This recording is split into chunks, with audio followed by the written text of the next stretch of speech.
Nithyananda Paramashivoham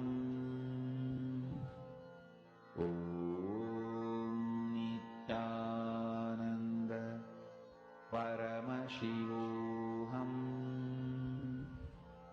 Om Nithyananda Paramashivoham Om Nithyananda Paramashivoham Om Nithyananda Paramashivoham Om Nithyananda Paramashivoham Om Nithyananda Paramashivoham Om Nithyananda Paramashivoham Om Nithyananda Paramashivoham Om Nithyananda Paramashivoham Om Nithyananda Paramashivoham Om Nithyananda Paramashivoham Om Nithyananda Paramashivoham Om Nithyananda Paramashivoham Om Nithyananda Paramashivoham Mahā spiritual lullaby for Samadhi, and Suprabhatam, wake up call, wake up song for Paramashiva. This Mahā is spiritual lullaby for you to fall into Samadhi. Suprabhatam, wake up song for Paramashiva to wake up in you. Just remember this one powerful cognition.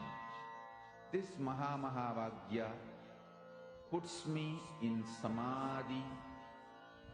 This is spiritual lullaby for Samadhi, and Suprabhatam, wake up song for Paramashiva in me.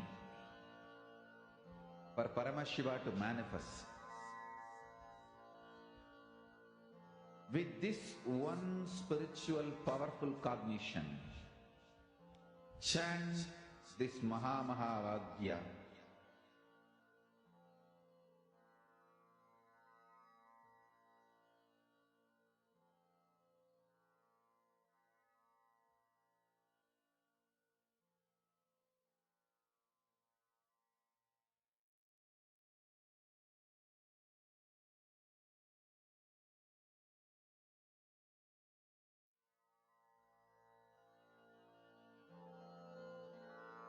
Mahā spiritual lullaby for Samadhi, and Suprabhatam, wake up call, wake up song for Paramashiva.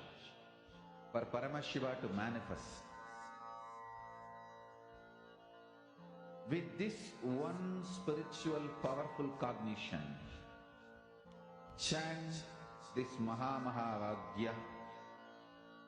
Om Nithyananda Paramashivoham.